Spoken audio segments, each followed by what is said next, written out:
Atenção!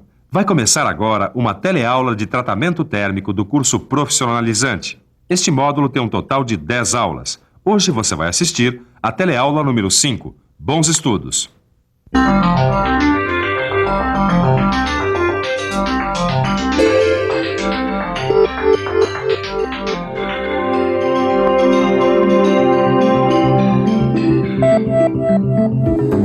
No mundo das máquinas, a maioria das peças não tem vida fácil, não.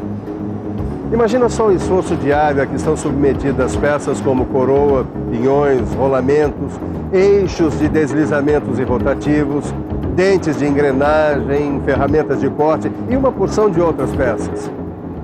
E para aguentar um esforço desses, somente passando por um bom tratamento térmico, não é mesmo? Foi isso mesmo que o engenheiro lá da fábrica estava falando. Que os dentes destas engrenagens deveriam passar por um tratamento especial para aguentar o tranco do dia a dia. Foi para isso que eu trouxe essas peças aqui. Só que eu fiquei pensando uma coisa que você deve estar se perguntando agora.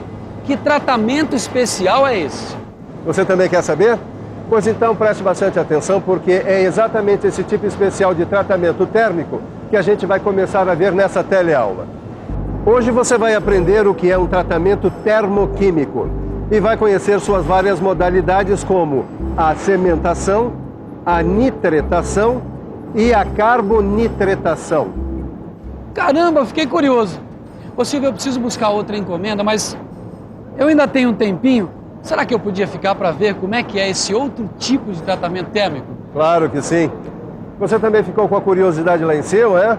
Pois então, muito bem, vamos lá. A nossa teleaula está começando.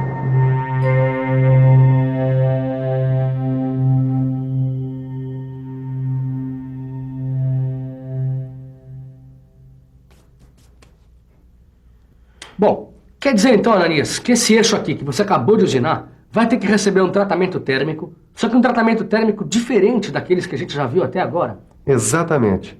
E a diferença tem a ver com a composição química do aço antes e depois do tratamento.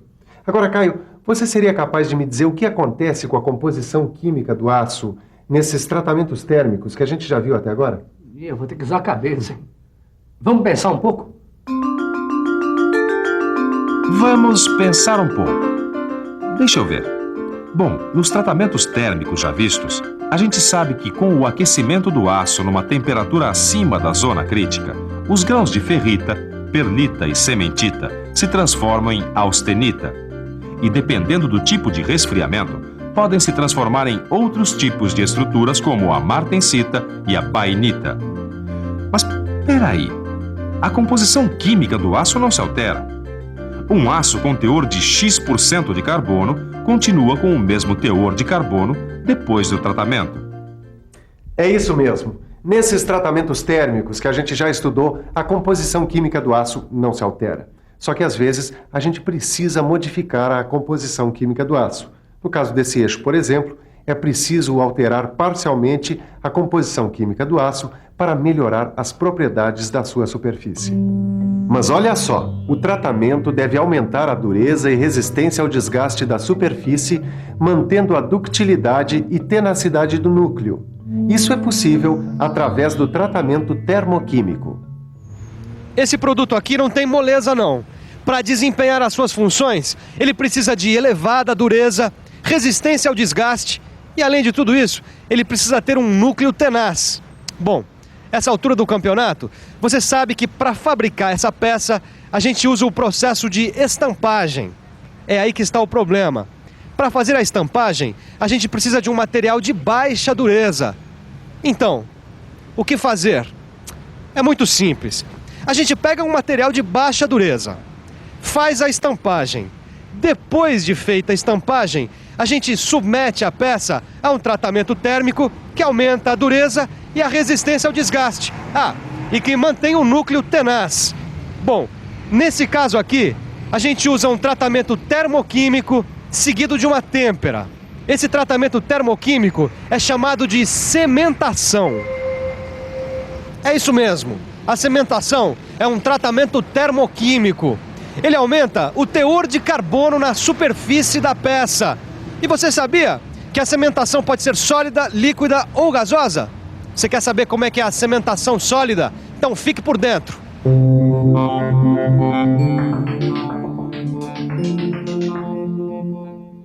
Vamos ver então como é a cementação sólida. Nesse tipo de cementação, a peça é colocada numa caixa de aço cheia de substâncias ricas em carbono, como o granulado à base de carvão, por exemplo.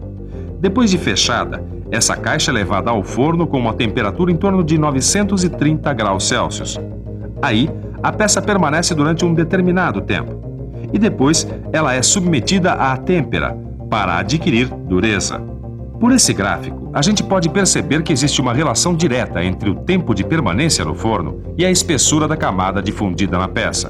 Quanto maior o tempo, maior a camada cimentada. Para você ter uma ideia, Afonso, na cimentação sólida a peça pode ficar até 30 horas no forno. E a camada de cimentação pode atingir até 2 milímetros. Quer dizer então que nesse caso o carbono penetra até 2 milímetros na peça e forma uma camada com maior teor de carbono. É isso aí.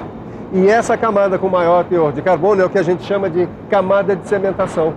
Quem diria, hein? Quer dizer que para aumentar o teor de carbono de uma engrenagem bonita como essa, ela vai ficar horas e horas enterrada numa caixa cheia de carbono. Ah, não vai não. É que no caso dessa engrenagem é melhor a gente fazer um outro tipo de cimentação, a cimentação gasosa.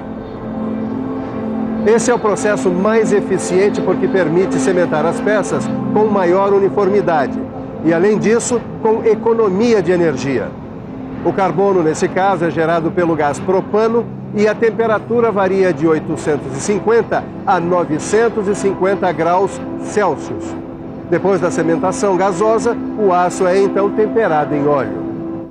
Ô Ananias, uma vez eu visitei uma fábrica que fazia essa tal de cementação, mas não era nenhuma dessas duas cementações que a gente viu, não. Ó, a peça era amarrada numa barra e mergulhada num banho. Parecia aqueles caldeirões do diabo que a gente vê em desenho animado, sabe? Ah, você está falando do terceiro tipo de cementação, a cementação líquida. Esse caldeirão do diabo que você falou nada mais é do que um banho de sais fundidos. Sais ricos em carbono, é claro, como os de cianeto e carbonatos. A temperatura é para capeta nenhum botar defeito, por volta dos 950 graus Celsius. Nesse tipo de cementação, as peças devem ser pré-aquecidas antes de serem mergulhadas no banho, isso para evitar o choque térmico. Depois de ficar o tempo necessário, as peças são retiradas e mergulhadas em salmoura ou em óleo de têmpera. E você já sabe que tipo de cementação você vai mandar fazer para esse eixo aqui? Olha, eu não vou mandar fazer cementação nenhuma. Como não, Ananias? Eu tenho que fazer a cementação para ter uma melhor resistência superficial, né? Senão a peça se desgasta rapidamente e o cliente vai em cima de você. Calma, Caio. Esse eixo vai ter uma melhoria de resistência superficial, só que não é cementação.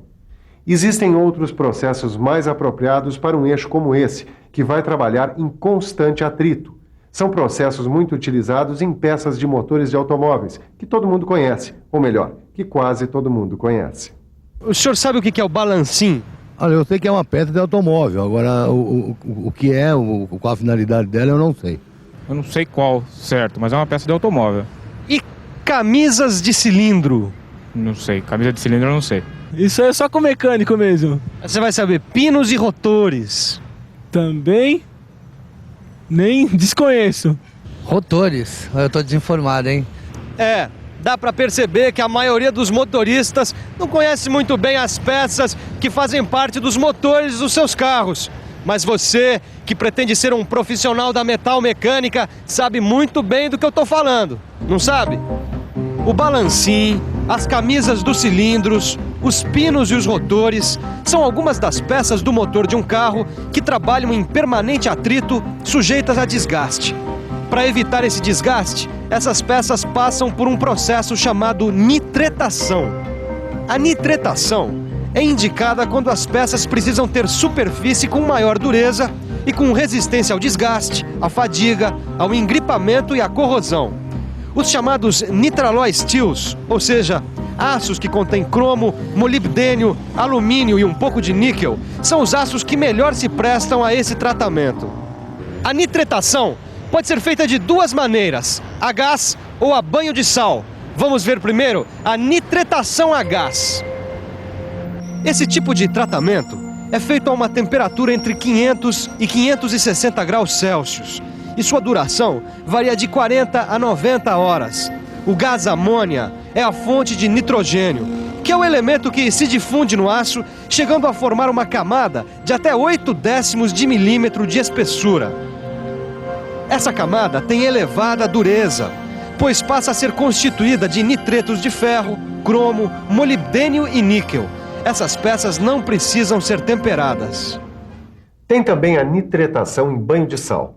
Opa, vai dizer que na nitretação em banho de sal, a peça também é mergulhada naquele caldeirão fervente? Vou sim, só que esse caldeirão fervente que você está falando, nesse caso, é um banho de sais fundidos, que são as fontes de nitrogênio. A vantagem aqui é o tempo, que se reduz para 2 a 3 horas, numa temperatura que varia de 500 a 580 graus Celsius. Normalmente, a nitretação pode ser feita depois da têmpera e do revenimento, desde que a temperatura do revenimento seja igual ou superior à da nitretação. Assim, as peças nitretadas não precisam de qualquer outro tratamento térmico, o que diminui o risco de distorção ou empenamento. Bom, agora a gente já pode escolher o melhor jeito para dar uma maior resistência superficial no aço desse eixo aqui, né? Ou será que tem outro processo? Bem, se eu entendi direito, para a gente aumentar o teor de carbono na superfície dessa engrenagem, a gente precisa fazer uma cementação. Ou então, se quiser aumentar o teor de nitrogênio, fazemos uma nitretação. É isso, Silva? Ou carbono ou nitrogênio? Ou ainda, ambos. Ambos os dois? Aham. Já sei. Primeiro faz a cementação, depois a nitretação. Não, senhor, nada disso. Afonso, para aumentar a resistência de uma superfície de uma peça de aço carbono com nitrogênio, é preciso fazer um outro tratamento termoquímico chamado carbonitretação. Esse processo pode ser feito em forno de banho de sal ou de atmosfera controlada a gás. A temperatura, nesse caso, varia de 705 a 900 graus e sua duração é de até 2 horas. As peças são resfriadas em água ou óleo e a camada carbonitretada pode chegar a 0,7 de milímetro, apresentando dureza e resistência ao desgaste. A carbonitretação é usada geralmente em peças de pequeno porte, como componentes de máquinas de escrever, aparelhos eletrodomésticos e relógios. Falando em relógio, está na minha hora. Eu preciso ir buscar uma encomenda numa outra firma. A nossa teleaula também está acabando. Já sabe, agora é a hora da revisão. Fique de olho, hein? E atenção, se liga aí que é hora da revisão. Na teleaula de hoje, você aprendeu o tratamento termoquímico, que é aquele que modifica parcialmente as propriedades químicas do aço e, dependendo do processo, quando temperado, melhora as propriedades de sua superfície. Viu que isso pode ser feito aumentando o teor de carbono no aço, através de um processo chamado cementação. E viu que a cementação pode ser sólida, gasosa ou líquida. Aprendeu também que se pode aumentar o teor de nitrogênio na superfície do aço, bastando para isso a realização de um processo termoquímico chamado nitretação, que pode ser a gás ou em banho de sal. Por último, ficou sabendo que o aço pode receber carbono e nitrogênio num só processo, a carbonitretação. Ô Ananias, ainda estou com uma dúvida. Por que tipo de tratamento termoquímico vai passar esse eixo aqui? Bom, como ele vai estar sujeito a muito atrito e enfrentar um desgaste elevado, o melhor é ele receber uma boa camada de nitretos. Ou seja, ele vai passar por uma nitretação em banho de sal. Bom, a minha dúvida foi resolvida. Agora está na hora de você resolver as suas dúvidas. Portanto, abra o seu livro de estudos e bom trabalho. É isso mesmo. Estudar é preciso. Na próxima teleaula tem mais. Tchau. Tchau.